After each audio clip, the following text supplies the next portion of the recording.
जय Hind friends, welcome to पूरे academy. पूरे एकेडमी में आपका बहुत बहुत स्वागत है। आपको बता दूं, यहाँ पे मैं द हिंदू एडिटोरियल एनालिसिस लेके आता हूँ, जिसमें सारा कंपाइल आपको एक जगह मिल जाता है, जिसमें कहते रहता है आपका PIB news, down to earth और भी सारी एडिटोरियल करंट अफेयर्स के साथ यहाँ पे सारी डिटेलिंग आपके कॉम्पिटिटिव एग्ज़ाम्स के पर्सपेक्टिव से ये चीज़ें लेके आता हूँ। तो चलिए शुरू करते हैं द हिंदू एडिटोरियल एनालिसिस। हर बार की तरह यहाँ पे यूपीएससी के प्रीवियस ईयर क्वेश्चन से जो 2021 में पूछा गया है, तो इसको हम लोग यहाँ पर देखेंगे। तो यहाँ पे पहला क्वेश्चन कह रहा है moringa drum stick is a leguminous evergreen tree, और दूसरा कह रहा है tamarind is a endemic to South Asia. तीसरा बोल रहा है India most of the tamarind collected as minor forest produce. चौथा जो बोल रहा है India export tamarind and seeds of moringa. पांचवा बोल रहा है seeds of moringa and tamarind can be used in the production of biofuel. तो यहाँ पे देखेंगे हम इसकी एक्सप्लेनिंग को और समझेंगे कौन सा स्टेटमेंट सही है। पहला स्टेटमेंट यहाँ पे इनकरेक्ट है, दूसरा इनकरेक्ट है, तीसरा सही, चौथा सही और पांचवा स्टेटमेंट यहाँ पे सही दिया है। तो क्या सही है क्या गलत, उसको डिटेलिंग से देखेंगे। तो मोरिंगा जो है green leafy fast growing deciduous plant है, जो कि याद होना चाहिए। और आपके सब कॉन्टिनेंट यहाँ पे इंडियन सब कॉन्टिनेंट में ये मिलता है, और ये नॉन लेगुमिनस ट्री के रूप में भी जाना जाता है। दूसरा जो है tamarind is a leguminous tree bearing edible fruit that is indigenous. ये देसी होते हैं, इंडिजिनस अपने ही देश में होते हैं, और ट्रॉपिकल अफ्रीका में भी ये चीज़ें होती हैं। तीसरा स्टेटमेंट क्यों सही है, tamarind is collected mostly as the minor forest produce in India. तो ज़्यादा से ज़्यादा ये टैमारिंड जो इमली होती है, ये माइनर फॉरेस्ट के द्वारा कलेक्ट किया जाता है। चौथा जो स्टेटमेंट सही दिया गया वो India export tamarind and moringa seed US में हम भेजते हैं। तो Germany, China, Canada, South Korea और यूरोपियन कंट्रीज़ को जाती है। पांचवा जो है सीड्स ऑफ मोरिंगा और tamarind can be used for biofuel. तो ये बायोफ्यूल के लिए भी इस्तेमाल हो सकती है। Oil from moringa tree is consider to be the more sustainable. तो यहाँ पे बायोडीजल के लिए ये इस्तेमाल हो सकता है, जैसे कि जेट्रोफा प्लांट होता है, उससे हम लोग बायोडीजल का निर्माण करते हैं। यहाँ से भी क्वेश्चंस कई बार यूपीएससी बना दी है, तो इसके इम्पोर्टेंस को समझिए। बायोडीजल के रूप में भी यहाँ पे इसका उपयोग हो सकता है। तो यहाँ पे यही चीज़ें कही है, और यहाँ पे 3 स्टेटमेंट यहाँ पे क्लियरली मेंशन है, 3, 4 और 5। तो आप देख सकते हैं यहाँ पे 3, 4 और 5 option b is the right answer. दूसरा जो कह रहा है यहाँ पे recombinant vector vaccines consider the following statement. तो जेनेटिक इंजीनियरिंग अप्लाई होती है डेवलपमेंट ऑफ वैक्सीन्स के लिए, बैक्टीरिया वायरस यूज होते हैं वेक्टर के लिए। कौन सा सही है, क्वेश्चन पूछा है। तो 1, 2 और नन ऑफ द अदर यहाँ पे चीज़ें बोली गई हैं। तो इसकी डिटेलिंग को देखा लिया जाए यहाँ पे सबसे पहले। तो पहला स्टेटमेंट है जो कि सही बोल रहा है, दूसरा स्टेटमेंट है जो कि सही बोल रहा है। तो 1 और 2 यहाँ पे राइट आंसर दिया जा रहा है। इसका मतलब सी इज़ द राइट आंसर। वो क्यों, उसकी डिटेलिंग को देख लिया जा रहा है। तो जेनेटिक इंजीनियरिंग सच में अप्लाई होता है development of recombinant vector vaccine के लिए। तो यहाँ पे जेनेटिक इंजीनियरिंग इन्वॉल्व होती है इस टेक्निक को, और ये चेंज कर सकती है केमिस्ट्री ऑफ जेनेटिक मटेरियल। तो ये क्या जेनेटिक मटेरियल लगता है, आपके शरीर में मिटोकॉन्ड्रिया के अंदर जो डीएनए पाया जाता है, उसको ये चेंज करने की क्षमता रखता है। तो ये चीज़ें याद होना चाहिए। दूसरा स्टेटमेंट क्यों सही है, तो recombinant vaccines are made of viral और बैक्टीरियल। ये रिकम्बिनेंट वैक्सीन्स दोनों के मिला के बनाया जा सकता है। ऐसा कोई बात नहीं है कि केवल वायरल का ही होता है, केवल वायरस से ही बनता है। तो अभी रिसेंटली आप कोविड-19 का देखे हैं, तो उसमें भी वायरस का इस्तेमाल करके ये चीज़ें बनी है, यानी कहीं ना कहीं कोविड वायरस का ही इस्तेमाल करके कोविड वैक्सीन बना है। तो यहाँ पे इसका इस्तेमाल हम लोग समझें।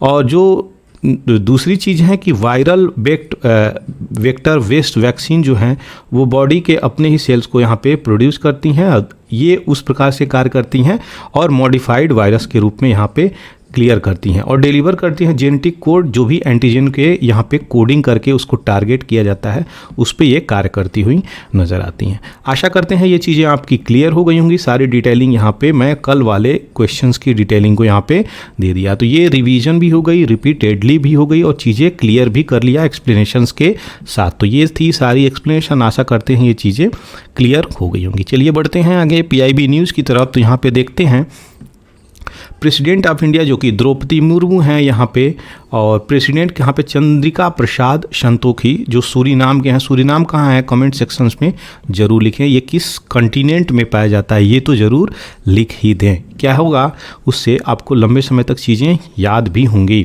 तो इसकी कैपिटल कहाँ है आप सूरीनाम की, ये भी कमेंट में लिखना बिल्कुल भी नहीं भूलें, क्योंकि क्वेश्चंस छोटे पीसेस में एग्जाम्स में ये चीज़ें आ जाती हैं। तो यहाँ पे 150 साल का कमेमोरेशंस हुआ, ओकेजन हुआ, और ये चीज़ें इंडिया में जो चीज़ें अराइवल हुई थी, अराइवल ऑफ इंडियंस सूरीनाम में जो भारत के लोगों को पहुँचाया गया था ब्रिटिशर्स के द्वारा, यहाँ पे वो सारी चीज़ें बातें बोली जा रही हैं। और हमारी डिप्लोमेटिक रिलेशंस भी कहीं ना कहीं अभी दर्शाती हुई चीज़ें नज़र आ रही हैं। तो सूरीनाम के प्रेसिडेंट न्यूज़ में है, कौन है, चंद्रिका प्रसाद, ये याद रखिएगा। द्रौपदी मुर्मू 150वीं यहाँ पे कमेमोरेशन हुआ और सूरीनाम में जब भारतीय पहुँचे थे। दूसरी जो बातें बोली जा रही हैं यहाँ पे, नरेंद्र मोदी एक्सप्रेस किए हैं डीप सॉरो, किस चीज़ के लिए, तो यहाँ पे एक जर्नलिस्ट हैं जो श्री विद्युत ठाकुर जी हैं, तो इनका देहांत हो गया है। किस फील्ड से हैं, तो जर्नलिज्म से हैं, ये याद रखिएगा। तो ये वेटरन जर्नलिस्ट हैं और पॉलिटिकल एनालिस्ट थे। इंडियन नेवी जो है अभी पार्टिसिपेट कर रही है कहाँ पे, 130वीं साल के लिए यहाँ पे स्ट्रगल अगेंस्ट अपार्थीड। तो ये रंग भेद आंदोलन चलाया गया था आपके कहाँ पे, साउथ अफ्रीका में। तो ये चीज़ें याद होनी चाहिए। अपार्थीड मूवमेंट क्वेश्चंस कई बार बन जाते हैं। तो यहाँ पे पीटर मार्टिन बर्ग, ये जो चीज़ें हैं रेलवे स्टेशंस पे, ये चीज़ें डरबन में जहाँ पे गांधी जी को उठा के ट्रेन से फेंक दिया गया था। तो यहाँ पे INS त्रिशूल, यहाँ पे वारशिप है जो इंडियन नेवी की, वो विजिट करेगा डरबन, और 6 से लेके 9 जून तक ये चीज़ें कमेमोरेट करेगी। 130वीं एनिवर्सरी 7 जून 1893 को ये चीज़ें इंसिडेंट पीटरबर्ग पे हुई थी। तो रेलवे स्टेशंस 30 साल का री इस्टेब्लिशमेंट डिप्लोमेटिक रिलेशंस को भी दर्शाता हुआ नज़र आ रहा है। इंडिया और साउथ अफ्रीका का 30 साल का ये और 130 साल का ये चीज़ें हैं जो हम लोग इन लोगों के साथ मना रहे हैं। Union minister of health and family welfare, आप सभी लोग जानते होंगे, न्यूज़ में थे ये। अभी जो बालासोर का एक्सीडेंट हुआ वहाँ पे भी ये पहुँचे थे, अश्विनी मिनिस्टर भी वहाँ पे पहुँचे थे। यहाँ पे स्टेट फूड सेफ्टी इंडेक्स जो है, ये सबसे पहले आपको बता दूं, ये फसाई जो है वो हेल्थ मिनिस्ट्री के अंदर में आता है। क्वेश्चंस यहाँ से बने हैं, ये भी क्लियर होना चाहिए। ये क्या किया गया है, ये विज्ञान भवन पे अपनी world food safety day celebrate किया गया है। तो यहाँ पे वर्ल्ड फूड सेफ्टी डे 7 जून को सेलिब्रेट किया गया है, जो कि इम्पॉर्टेंट है। क्वेश्चंस यहाँ से बने तो क्लियर होना चाहिए। तो फसाई के द्वारा ये चीज़ें सेलिब्रेट करी गई है। आगे बढ़ते हैं, नया न्यूज़ है बाइपोरजॉय। क्या है ये बाइपोरजॉय के बारे में हम देखेंगे और समझेंगे। तो ये एक साइक्लोनिक स्टॉर्म है और डेवलप हुआ है कहाँ पे, आपके ईस्ट सेंट्रल और एडजॉइनिंग साउथ ईस्ट अरेबियन सी। तो अरेबियन सी कहाँ है, ये आपका अगर इंडिया है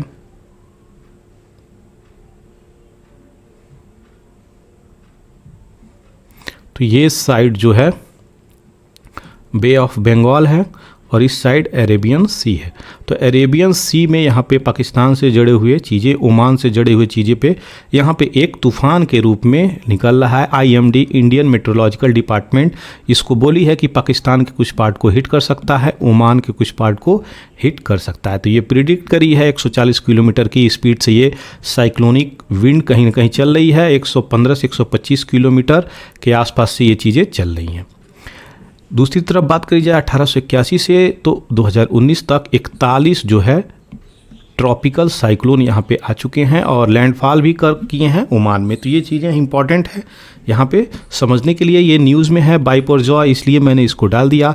देखते हैं कितना क्षति ये पहुँचाता है और किस प्रकार से इसको गवर्नमेंट भी डील करती है। पाकिस्तान की गवर्नमेंट एजेंसी और जो है वहाँ की मेट्रोलॉजिकल डिपार्टमेंट ये बोल रही है कि ये पाकिस्तान के लोगों के लिए कोई ख़तरा नहीं है। देखते हैं किस प्रकार से ये चीज़ें आगे चलती हैं। आगे बढ़ते हैं यहाँ पे नेशनल पार्क की तरफ। तो यहाँ पे कुछ नेशनल पार्क हैं जो हर बार एक स्टेट का मैं पूरा नेशनल पार्क यहाँ पे दे देता हूँ ताकि आपके एग्ज़ाम्स के लिए वो बेनिफिट पहुँचा सके।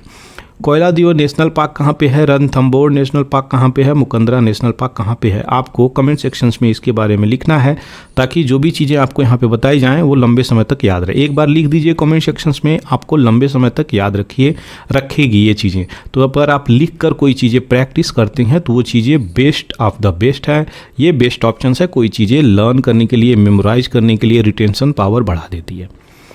आगे बढ़ते हैं एडिटोरियल न्यूज़ की तरफ। तो यहाँ पे देखेंगे यूजफुल फर्स्ट स्टेप क्या है। तो ये चीज़ें जो चल रही हैं आपकी, उसके बारे में हम ये देखेंगे।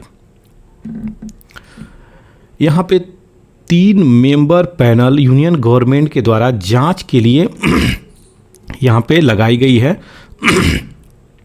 पैनल के 3 मेंबर का मतलब 3 लोगों की कमेटी होगी, यहाँ पे ये जांच करेगी। तो एथनिक जो वायलेंस हुआ है आपके माफ़ कीजिएगा, एथनिक वायलेंस जो है आपके मणिपुर में, वहाँ पे 100 से लोगों की जाने जा चुकी हैं, 35,000 पीपल जो है डिस्प्लेस हो चुके हैं।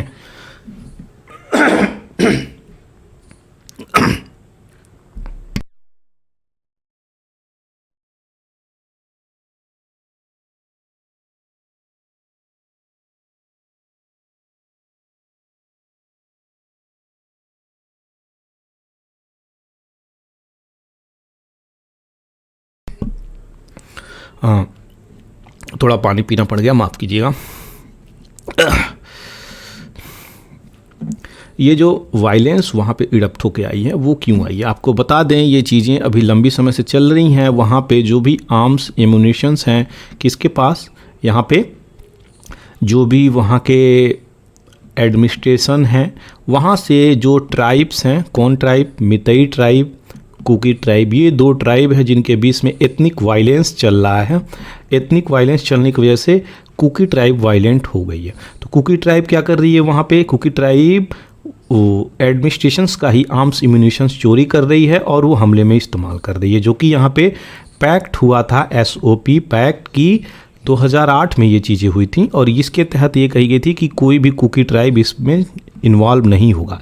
तो जो कुकी के लीडर हैं अभी रिसेंटली, वो लोग किस चीज़ को फेवर कर रहे हैं कि जो मितई ट्राइब है इनको शेड्यूल्ड ट्राइब का दर्जा नहीं दिया जाए, जिसी के कारण यहाँ पे राइट्स हो रही हैं।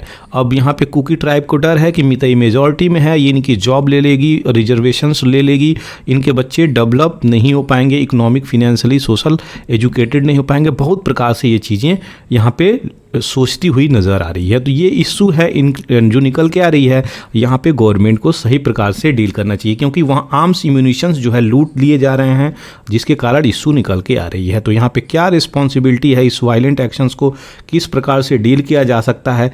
स्टेट का यूनियन होम मिनिस्टर वहाँ पे विजिट किए अभी रिसेंटली, 18% जो है वेपन वहाँ पे लूट लिए गए हैं। तो ये जो इनसिक्योरिटीज़ है, लोगों को सेफ्टी सिक्योरिटी प्रोवाइड करने की यहाँ पे रिस्पॉन्सिबिलिटी है, अकाउंटेबिलिटी है, वो गवर्नमेंट की, यूनियन की, स्टेट गवर्नमेंट की मिलके वहाँ पे है। वहाँ के लोगों को भी अटेंटिव रोल प्ले करना पड़ेगा। कोई भी अगर ऐसी चीज़ें इरप्ट होती हैं तुरंत इन्फॉर्म करें। लेकिन ये जो ट्राइब है, मितई ट्राइब और कुकी ट्राइब, काफ़ी न्यूज़ में है, तो आपको इसके बारे में हम यहाँ पे बताना चाहेंगे कि मितई ट्राइब जो है आपके नॉर्थ ईस्ट में पाई जाती है, मणिपुर में पाई जाती है। तो ये नॉर्थ ईस्ट के भी स्टेट में पाई जाती है, मणिपुर में भी पाई जाती है और ये आपके बांग्लादेश और म्यांमार में भी पाई जाती है। सेम चीज़ें कुकी के लिए भी आप बोल सकते हैं, म्यांमार और बांग्लादेश में भी पाई जाती है, नॉर्थ ईस्ट में भी ये ट्राइब पाई जाती है। तो ये जो एथनिक वायलेंस है वो बढ़ता हुआ चला जा रहा है, रुकने का नाम नहीं दे रहा है। पैरामिलिट्री फोर्स लगाया जा चुका है और कुकी के पीपल जो है यहाँ पे वायलेंस को और भी तीव्र गति से बढ़ाते हुए नज़र आ रहे हैं। तो ये जो चीज़ें हैं, इसको किस प्रकार से पॉलिटिकल्स और आप एडमिनिस्ट्रेशन सिस्टम लगा के इसको रोक सकते हैं, वो गवर्नमेंट को यहाँ पे सोचने की आवश्यकता है। पॉलिटिकल रिप्रेजेंटेटिव की बात करें अगर दोनों कम्युनिटी की, तो यहाँ पे MLA in particular who share party affiliations but differ in their ethnicity. तो यहाँ पे पार्टी एफिलिएशन मतलब क्या होता है, पार्टी अगर BJP की है तो वो उसके तरफ झुकते हुए नज़र आ रहे हैं, ना कि अपनी कम्युनिटी की तरफ झुकते हुए नज़र आ रहे हैं, ऐसी चीज़ें बोल रही हैं। तो यहाँ पे रिकन्सिलिएशंस का क्या चांसेस है, पीस प्रोसेस का क्या चांसेस है, वो सोचने के लिए हम लोग बाध्य हो जाएंगे। यहाँ पे कुकी ट्राइब की बातें बोली जा रही हैं, तो इसमें से नागा भी यहाँ पे निकल के आ रहे हैं, डिमांड कर रहे हैं शेड्यूल्ड ट्राइब स्टेटस फॉर मितई, और बहुत सारे लोग अपोज भी कर रहे हैं, कुछ सारे लोग कुकीज़ में समर्थन भी दे रहे हैं। तो यहाँ पे यही चीज़ें बोली जा रही हैं, जो कि यहाँ पे सुप्रीम कोर्ट क्या बोल दिया था अपने जजमेंट में, आपको बता दें सुप्रीम कोर्ट की मितई ट्राइब को भी उसका शेड्यूल्ड ट्राइब में जगह मिलना चाहिए, जिसके कारण ये चीज़ें वायलेंस, राइट्स, दंगा फसाद इरप्ट हो गया। तो ये चीज़ें निकल के आ रही हैं, ये सारी चीज़ें अभी इशू में चल रही हैं। तो जो भी ड्वेलिंग बाय द कुकीज़ है वो have been susceptible and claim to be have encroached in the reserve forest. तो रिजर्व फॉरेस्ट को भी ये अपना क्लेमिंग करते हैं, क्योंकि अभी ये लोग हथियार लेके मार्केट में आ गए हैं, फील्ड में उतर गए हैं। ये पहले ये लोग सरकार के अपोजिशंस में कार्य करते थे, लेकिन अभी रिसेंटली ये लोग 2008 में जो एसओपी पैक्ट हुआ था यूनियन गवर्नमेंट के द्वारा, उसके अंतर्गत ये चीज़ें चली थी और कहीं ना कहीं डेमोक्रेटिक सिस्टम पे जाते हुए नजर आए, लेकिन अभी पुनः आर्म्स एम्यूनिशंस उठाते हुए नजर आए। तो ये जो एथनिक क्लैश है मितई और कुकी की, इसको किस प्रकार से गवर्नमेंट डील करती है, यही इसकी रिस्पॉन्सिबिलिटी है, इसी को सही प्रकार से चलाने की ज़रूरत है, क्योंकि वहाँ पे वायलेंस दिन प्रतिदिन बढ़ता हुआ जा रहा है, जस्टिस का कोई नामो निशान नहीं है। तो किस चीज़ को हमको देखना होगा कि ये दोनों जो ट्राइब है मितई एंड कुकीज़, इसको हमें सही प्रकार से बैठा के कम से कम टॉक कराना चाहिए, एक कंप्रोमाइजिंग फैक्टर पे कम से कम दोनों को आना चाहिए। अगर देखिए दोनों पार्टी आमने सामने बैठ के बातें नहीं करेंगी तो वायलेंस से कभी भी कोई सॉल्यूशंस निकल के नहीं आता है। तो यहाँ पे ये सारी चीज़ें बताई जा रही हैं। आगे बढ़ते हैं नए न्यूज़ की तरफ। तो यहाँ पे क्लाइमेक्स एट समिट ये चीज़ें आई हैं, उसके बारे में हम लोग देखेंगे। अभी रिसेंटली आईपीएल की जो मैच हुई उसमें अगर बात करें तो यहाँ पे हम देखते हैं आपकी चेन्नई सुपर किंग ने, वो टीम है जो आपकी गुजरात टाइटंस को हरा के जीत ली। लेकिन रोहित शर्मा की जो आर्मी है अभी टेस्ट खेलने वाली है, और टेस्ट क्या है वो भी वर्ल्ड कप खेलने वाली है। कहाँ पे? तो आपका लंदन, ओवल, सिडनी, ये सारी चीज़ें ऑस्ट्रेलिया में ये चीज़ें चलने वाली हैं। तो वर्ल्ड टेस्ट चैम्पियनशिप यहाँ पे चलने वाला है, वो हम लोग देखेंगे कि किस प्रकार से वो चीज़ें चल रही हैं, आगे क्या चैलेंजेस हैं, रोहित शर्मा की जो आर्मी है वो किस प्रकार से ये चीज़ें डील करती हैं। तो ये आईपीएल नहीं है साहब, ये आपका वर्ल्ड कप फाइनल है, और वर्ल्ड कप अगर चलेगा तो वर्ल्ड कप का वो भी टेस्ट है। तो ये बहुत बड़ी चैलेंजिंग है यहाँ पे भारत के सामने, इसको कैसे डील करेगा। इन पार्ट ऑफ लंदन अगर बात करी जाए तो large number of Asians, Africans, West Indian resides. तो यहाँ पे लंदन के हिस्से में यहाँ पे चीज़ें रहते हैं कौन? अफ्रीकन, एशियंस और वेस्ट इंडियन, और India will not be short of support. तो भारत की बात करी जाए यहाँ पे तो लंदन, एशिया और अफ्रीका, इन चीज़ों में भारतीय भरपूर मात्रा में। देखिए भारतीय की अगर बात करी जाए प्रेजेंस की, तो आपके पृथ्वी के 7 कॉन्टिनेंट के कोने कोने में भारतीय नज़र आते हुए नज़र आएंगे। कई सारे कंट्री के पीएम, प्रेसिडेंट तक बनते हुए नज़र आ रहे हैं। तो ये अभी रिसेंटली भारत का ओहदा बहुत ऊपर चला गया है, और एक जियोपॉलिटिक्स में भी भारत को बेनिफिट मिलता हुआ नज़र आ रहा है। India last one ICC silverware 2013 में ICC champions trophy in England, ये चीज़ें भारत जीती है, लेकिन अभी हिस्टोरिकल चीज़ें जो चलनी है वो आपके सामने आनी बाकी है।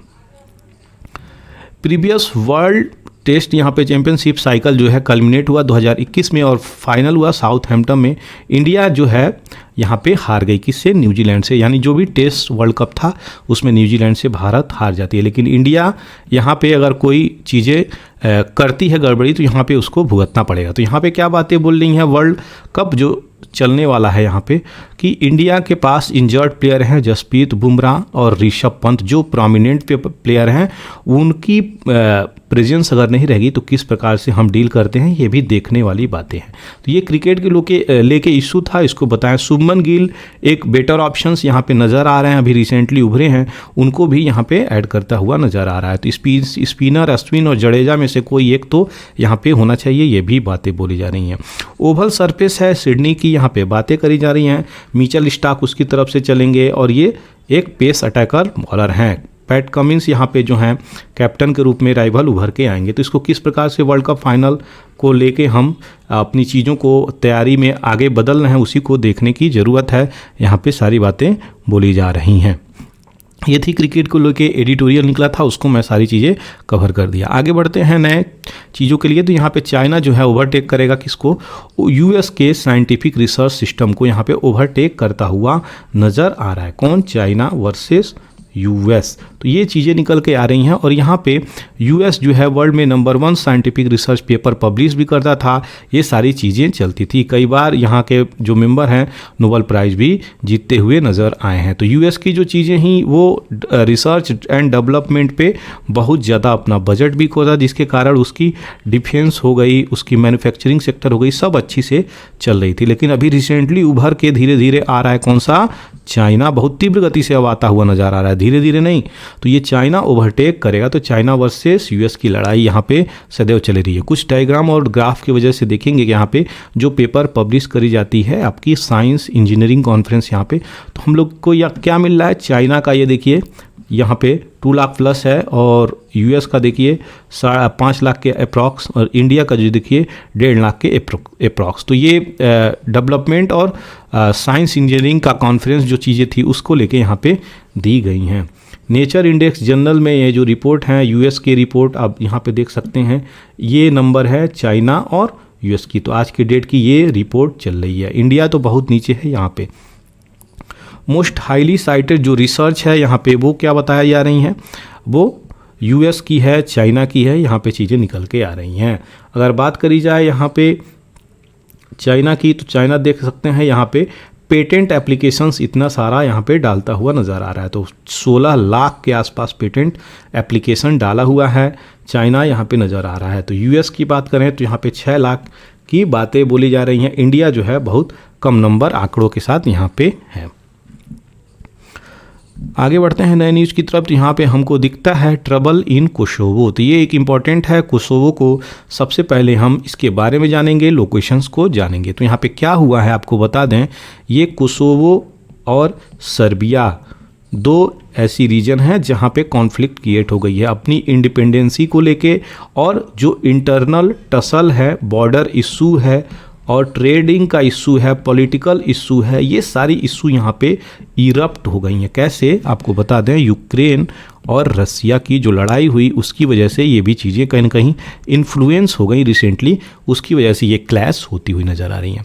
बहुत बुरा टेंशन यहाँ पे कोसोवो और सर्बिया के बीच हो गया है पिछले 1 डिकेड की अगर बात करें तो। नाटो जो है North Atlantic Treaty Organisations last week 700 यहाँ पे पीस कीपिंग ट्रूप्स कोसोवो में भेजा है। तो देखिए कोसोवो को नाटो सपोर्ट करता हुआ अगर नज़र आ रहा है तो यहाँ पे रसिया का इंटरफेरेंस स्वाभाविक है, दिख जाएगा। तो ये इनडायरेक्टली डायरेक्टली हम लोग सोच सकते हैं। यहाँ पे नाटो के फोर्सेज आ रहे हैं जो कि KFR बोले गए हैं, नाटो लेड कोसोवो फोर्स। और ये चीज़ें क्या कर रही हैं? ये चीज़ें सर्बियन लोगों को यहाँ पे कहीं ना कहीं इशू क्रिएट कर रही हैं। तो दोनों में कोसोवो को सपोर्ट कर दे रहा है नाटो और सर्बिया जो है फेवर कर देता है थोड़ा किसको?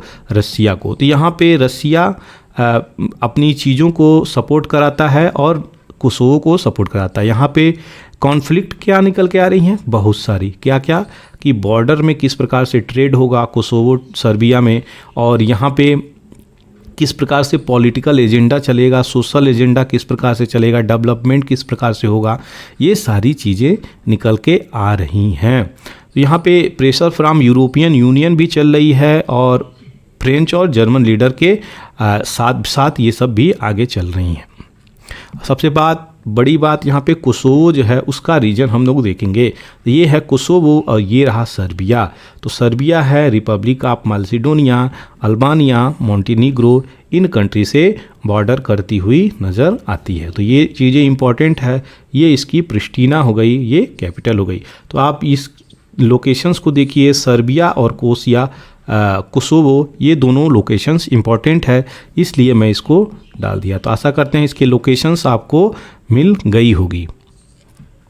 अब इसके बारे में अगर देखा जाए तो कोसोवो सर्बिया एक बाल्कन्स के रूप में यहाँ पे बल्कनाइजेशंस मतलब बड़े बड़े पार्ट जो हैं छोटे पार्ट में टूट जाते हैं, बल्कनाइजेशंस उसको बोला जाता है। तो यहाँ पे region of Europe made of the country that were once part of the Republic of Yugoslavia. तो ये एक प्रकार से एक समय ऐसा था जो यूगोस्लाविया का पार्ट था कोसोवो, यहाँ पे बात बोली जा रही है।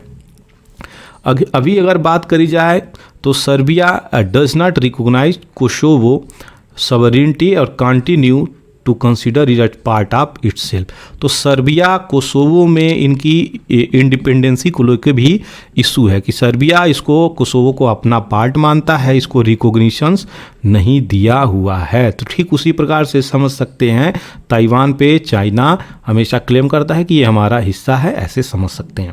तो यहाँ पे सर्बिया को रेगुलेट और कंट्रोल करते हुए रसिया नज़र आते हैं, कोसोवो को नाटो फोर्स करते हुए नज़र आ रहे हैं।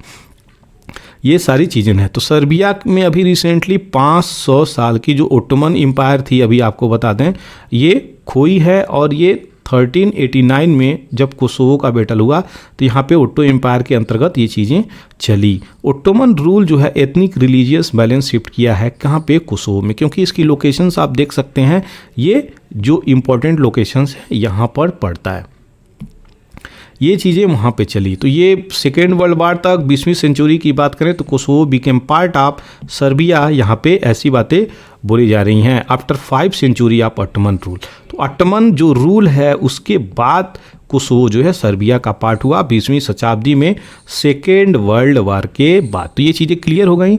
अब आपको बताते हैं कि आगे कैसी कैसी लड़ाइयाँ हुई हैं। 1990 में जब कोसोवो KLA आर्मी एक तैयार होती है, कोसोवो को कैसे आज़ाद किया जाए, लिबरेशन आर्मी, तो यहाँ पे क्या क्या इसमें होती है, तो कोसोवो अल्बानीज और इंसर्जेंसी जो चलती है सर्बियन रूल के खिलाफ, यहाँ पे चीज़ें चलती है। तो ये कोसोवो और सर्बियन जोन में लड़ाइयाँ बहुत सारी हो जाती हैं, रिबेलियन होती हैं। 13,000 पब्लिक यहाँ पे एथनिक वायलेंस में, अल्बानियन जो कम्युनिटी है, ट्राइबल ग्रुप है, उनमें बहुत सारी बम्बार्डेट होती है, लॉस ऑफ लाइफ होती है, और नाटो भी यहाँ पे हस्तक्षेप दिखाता हुआ नज़र आ रहा है। तो नाटो अपनी सेना यहाँ पे डिप्लॉय करता है कि कम से कम यहाँ पे शांति बनी रहे अल्बानीज वाले रीजन में। 50,000 सैनिक यहाँ पे डालता हुआ नज़र आता है। UN सिक्योरिटी काउंसिल के रिजोल्यूशन 1244, ये भी न्यूज़ में है, क्वेश्चन यहाँ से भी बन जाता है।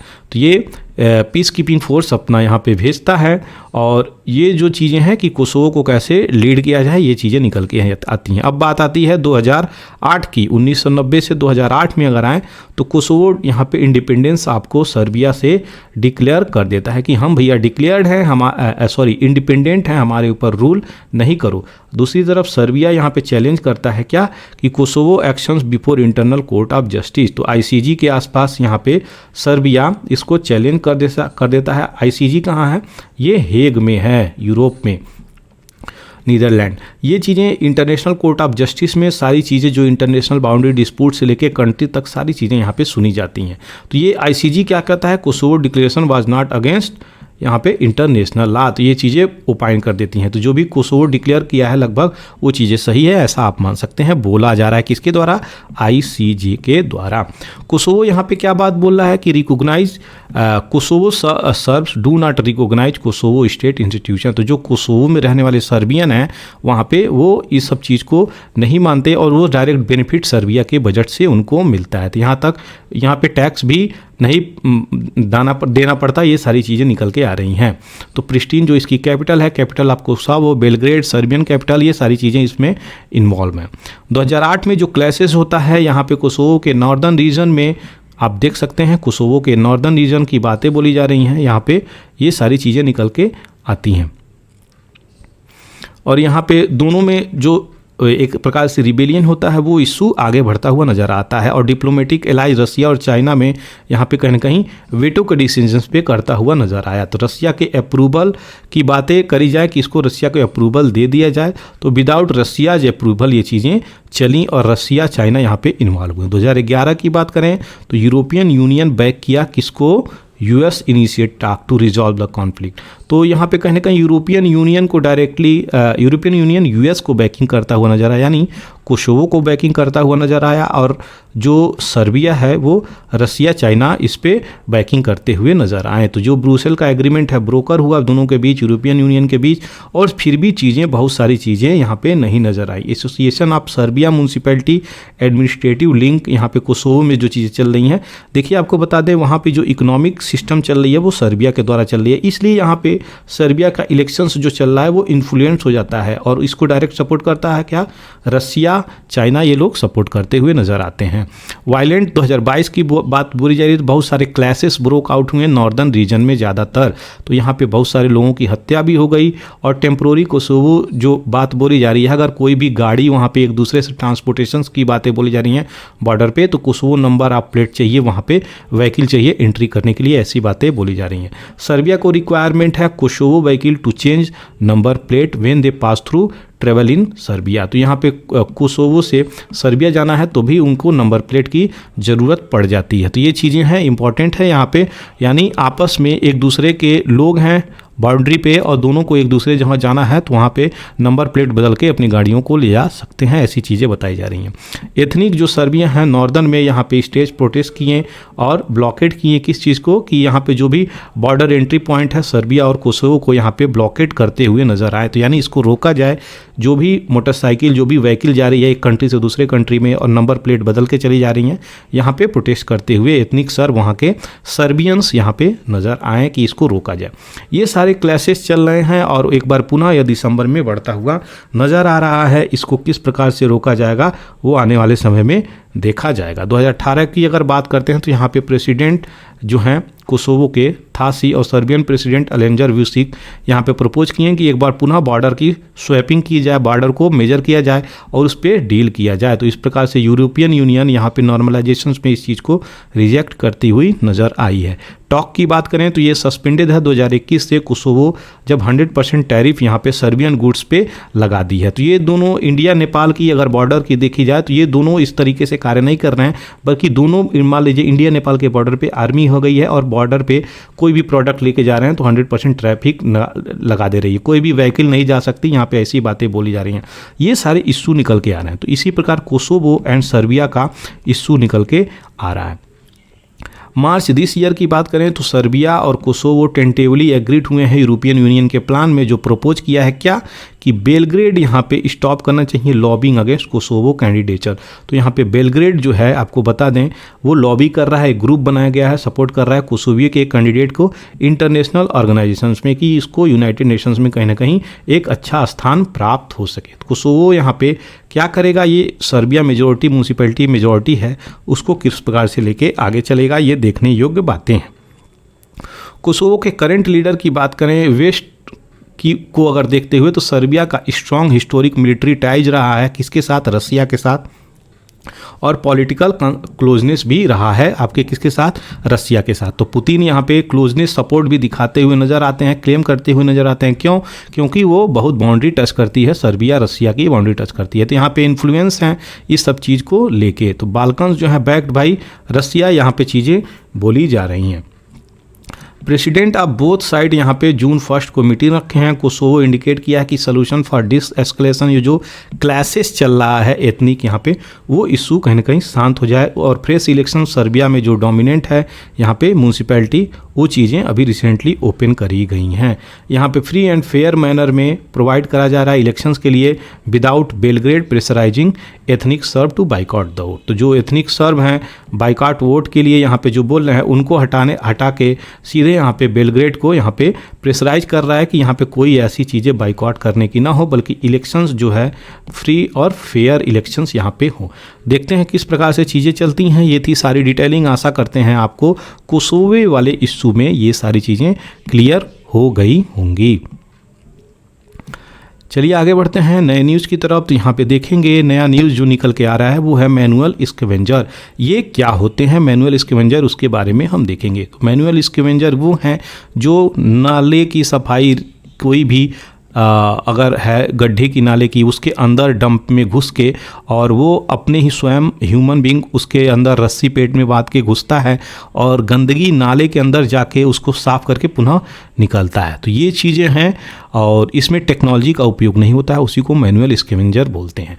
जो कि ये कॉन्स्टिट्यूशनली इलीगल है, उसका अधिकार है कि उसको मैकेनाइजेशंस प्रोडक्ट मिले, डिवाइस मिले जिसको वो साफ कर सके। सुप्रीम कोर्ट यहाँ 2013 में मैनुअल स्कैवेंजर एक्ट को यहाँ पे जो चीज़ें बताई थी कि ये 2013 में जो एक्ट आई थी मैनुअल स्कैवेंजर एक्ट, इसके तहत किसी भी व्यक्ति का अधिकार हो जाता है कि यह जो स्कैवेंजिंग है, स्कैवेंजिंग का मतलब सफाई, मैनुअल का मतलब स्वयं, तो ये स्वयं जो ह्यूमन यहाँ पे जाके साफ करता है, ये चीज़ें नहीं होनी चाहिए। सुप्रीम कोर्ट बोला है कि उनका भी अधिकार है, उनको राइट मिलना चाहिए और यहाँ पे डिवाइस का इस्तेमाल किया जाए सफाई करने के लिए।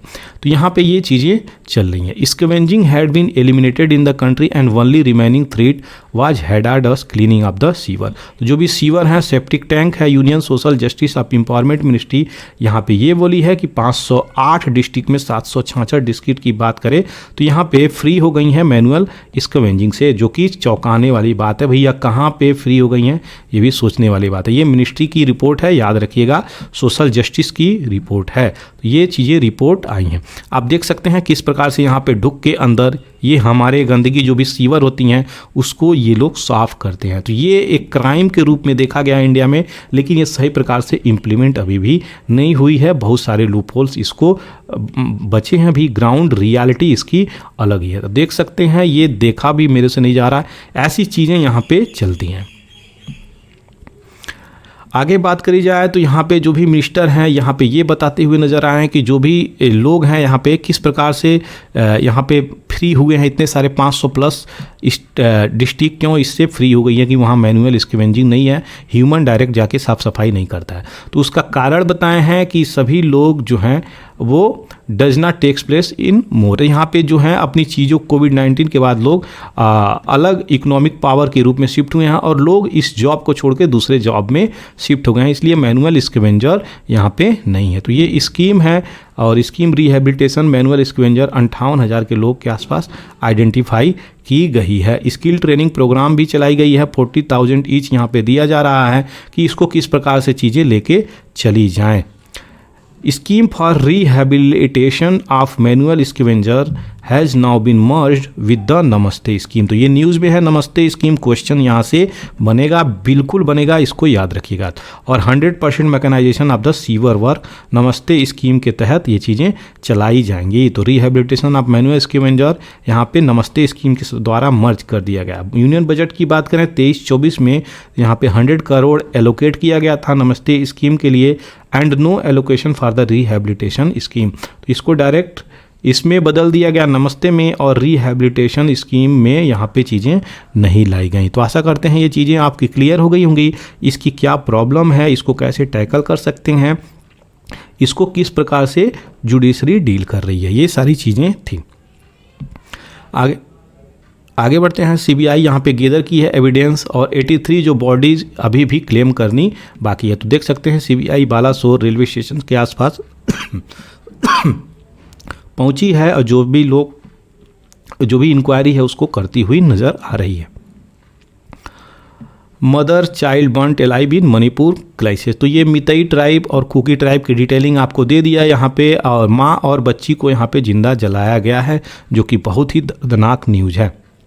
सेंटर को यहाँ पे, यूनियन को यहाँ पे हस्तक्षेप करने की ज़रूरत है, इंटरवेंशन करने की ज़रूरत है और यहाँ पे पीस बिल्कुल तीव्र गति से आनी चाहिए, बहुत तुरंत यहाँ पे इमीडिएट रिलीफ आनी चाहिए। दिल्ली पुलिस पहुंच गई है गोंडा कहाँ, आपके उत्तर प्रदेश में, किसके घर, तो ब्रिजभूषण शरण सिंह के घर पहुंची है यहाँ पे रेसिडेंस पे और स्टेटमेंट को यहाँ पे जोड़कर देखती हुई नजर आ रही है। तो दिल्ली पुलिस पहुंची है, देखते हैं क्या यहाँ पे रिपोर्ट निकल के आ रहा है। क्यों इनको सेक्सुअल हरासमेंट एक्ट जो है पॉस्को 2012 में ये एक्ट आया था, न्यूज़ में है, क्वेश्चन यहाँ से बन जाए तो आपको करना है। तो पॉक्सो एक्ट 2012 का है, यहाँ पे इनके ऊपर केस चल रहा है। रिसेंटली बांग्लादेश की जो पीएम हैं शेख हसीना यहाँ पे भारत विजिट की हैं। आर्मी अपने जनरल जो हैं उनसे मिलनी है मनोज पांडे जी से। तो यहाँ पे देखते हैं क्या बातें निकल के आती है, वो न्यूज़ में होगा, वो आपको कवर किया जाएगा। यूरोपियन के कोर्ट जो है कंडेम किया है रसिया को कि आप पॉइजन दे दिए नवेल्नी को। तो नवेल्नी यहाँ पे उभर के स्टार एक निकल के आ रहे थे रसिया से और ये व्लादिमीर पुतिन के अगेंस्ट में अपनी बातों को यूट्यूब के जरिए भी रखते थे। तो इनको जेल कर दिया गया और पॉइजनिंग कर दी गई है, ऐसी बातें बोली जा रही हैं। तो ये पर्सनालिटी अभी जिंदा है कि नहीं, ये भी क्वेश्चन मार्क है। तो इनको पॉइजन कर दिया गया है, ऐसा बातें यूरोपियन कोर्ट बोल रही है 2020 में ही। यहाँ पे दूसरी चीज़ें निकल रही हैं, ईरान जो है अनवील किया है हाइपरसोनिक मिसाइल। तो ये चीज़ें न्यूज़ में है, काफ़ी इंपॉर्टेंट न्यूज़ है, इसकी इंपॉर्टेंस को समझिए। जो कि रेंज है इसका 1400 किलोमीटर। तो क्या नाम है, फतह यहाँ पे नाम है। तो आप देख सकते हैं मिसाइल फतह यहाँ पे लिखा हुआ है, और कौन किया है तो ईरान किया है। जब से ईरान यूएस से दूर भगा है तो चाइना के नज़दीक हो गया है। तो ये जियोपॉलिटिक्स बदलती हुई नज़र आ रही है। इंडिया के ईरान भी नज़दीक था, लेकिन ये अब चाइना की तरफ शिफ्ट होता हुआ भी नज़र आ रहा है। ये थी सारी आज की डिटेलिंग। आशा करते हैं आपको ये चीज़ें क्लियर हो गई होंगी। अगर आप मेरे चैनल पे नए हैं तो इसको आप सपोर्ट कर सकते हैं और इसको शेयर भी कर सकते हैं अपने मित्रों के द्वारा। दूसरी बात आपको बता दें, अगर आपको इसकी पीडीएफ चाहिए तो आपको मेरे टेलीग्राम चैनल पे जाना होगा। वहाँ से आपको आसानी से वीडियोस एंड टेलीग्राम और बहुत सारी न्यूज़ वहाँ पे आती रहती हैं। तो आपको टेलीग्राम चैनल को ज्वाइन करना पड़ेगा और वहाँ से आपको ये पीडीएफ प्राप्त हो जाएगा। थैंक यू फॉर वॉचिंग पूरा academy the Hindu editorial analysis.